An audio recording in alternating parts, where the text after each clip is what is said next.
Hi folks, and welcome back to the channel. I have with me here the recently released Avro Anson by A2A. This is from their aircraft factory production line, which is, for those of you who don't know, basically a production line from A2A of aircraft that are basically A2A aircraft on a budget. If you folks like, in a later video I could take you through how to fly the Avro Anson and the engine startup and the procedures and all that, but pretty much it's a simple aircraft. They've given you a very simple manual with a few checklists how to start up the engine. It's all very simple. Basically, I took one read through and I was able to figure out how to start the engines. Just remember that on the start button on the left hand side in the cockpit, you have to left click the button for the left engine and right click the button for the right engine. That's one thing that I didn't get right first time. But yeah, this is the Avro Anson, and just enjoy having a look at the beauty of the modeling and so forth while I talk about other things. I didn't really hear about the Avro Anson until a few days ago, in fact, when it was mentioned, I think, on the A2A Facebook page, and then just this afternoon it was released. So the reason that I like this plane is that it's not really very well known in the wider circles or of mainstream World War II aviation history. It seems to be one of those planes that were developed, but not really developed in large numbers, or not really used in the same way that the much more popular and well-known World War II fighters were produced and made and flown. Yeah, the other thing I like is that A2A have designed an Avro aircraft. I keep holding out a dream that one day they will design a fully accusimmed Avro Lancaster, as they did the B-17, but I'm not sure. One can hope.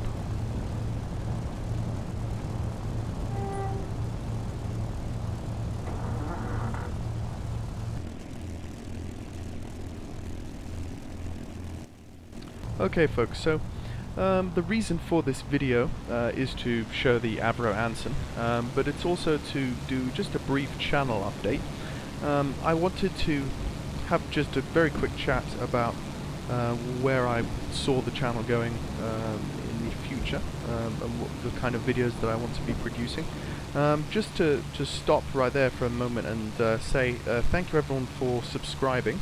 I'm not the kind of channel that usually runs around in every video saying, please, like and subscribe this video and show it to your friends and get all your friends to subscribe and like. Because every time I go over to other people's channels, and or just any video on YouTube in general really, they always annotate, or at least say in the video, please, comment, rate or subscribe. Back in the old days before YouTube was updated, they had the rating system, and they would always say, please comment and rate and subscribe. Personally, that just kind of, it's not terribly annoying, but it's a bit tacky. And so I always thought in the very beginning of making these videos, I'm not going to try and pressure anyone into watching the videos that I produce.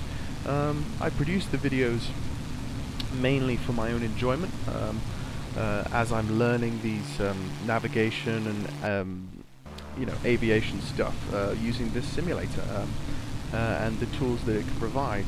It's a very fun and easy way, easy environment of learning basics and theory of navigation that hopefully at some point in the future I can then take on in real life and apply to my learning in real life. So that's basically what I've been doing with the channel, is just producing videos with this in mind. And so with having said that, what I want to be producing now in the future is more detailed, in-depth videos to do with the A2A C172. Some of you may be laughing and saying, well, it's just a Cessna, and there's not much you can do with it, it's not like a 737. But in terms of learning the basics and so forth, there is a bit more that I could do with the A2A Cessna. There's the autopilot system that I hinted at in the previous video of the checklist video by FS Flight Lessons, and I really want to take the autopilot. I want to go further into the autopilot. I want to start learning the IFR functions of the plane, so that I can then go and fly this plane for you on the VFR VATSIM flights in the dark, you know, in pitch black at night time, or in a thunderstorm or whatever. I can fly the plane.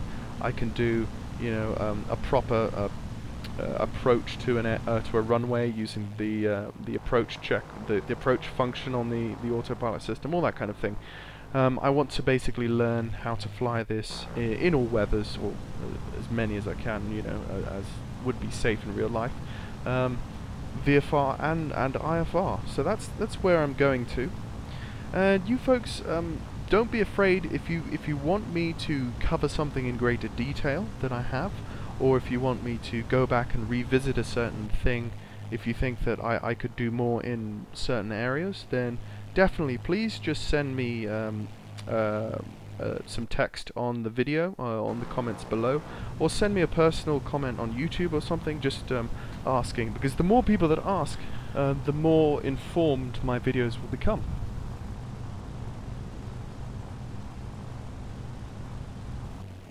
Another thing that I'd like to start doing in the future, and this is a bit further down the line, would be ATC in VATSIM. So this would be actually learning to become an ATC controller as opposed to just a pilot. I think this would be helpful because being an ATC controller would help me be a better pilot in VATSIM. Being able to understand fully the other side of the conversation, as it were, to be able to be an ATC controller in VATSIM would help me become a pilot, a better pilot, and then of course becoming a better pilot in VATSIM is also would be helpful to become a better ATC controller. So I plan on trying to start that ATC training sometime around in the Christmas break, and then that will just very steadily progress them from there, and I hope to start controlling a VFR field. So nothing like Gatwick or Heathrow or any of the bigger international airports. I'm thinking at the moment of Cambridge Airfield is probably my most favourite choice so far, and I think Cambridge Airport would work very nicely for a VFR controller seeking to control VFR traffic, because there's not really any regularly staffed airport in VATSIM north of London, such as a smaller field. We have Gatwick, Heathrow and Stansted, sometimes Luton, and very recently Norwich Airport. I think there's one guy that messaged me on YouTube the other day saying he was controlling out at Norwich, and I should come along and have a look around. But I think for south of London you've got places like Shoreham, which is sometimes regularly staffed. And I think somewhere north of London would be good, because it would give a good even VFR coverage for people in that area. So that's pretty much it from me today, folks. I hope you've enjoyed listening, and I hope you've enjoyed watching and listening to the Avro Anson by A2A. Lovely aircraft. By the way, if anyone wants me to cover the other aircraft in the aircraft factory from A2A, please let me know. I do have the Corsair, which I haven't rolled out of the hangar to show you on YouTube, but I do have it. And of course the A2A Spitfire, which I only did one video, one cross-country flight in it.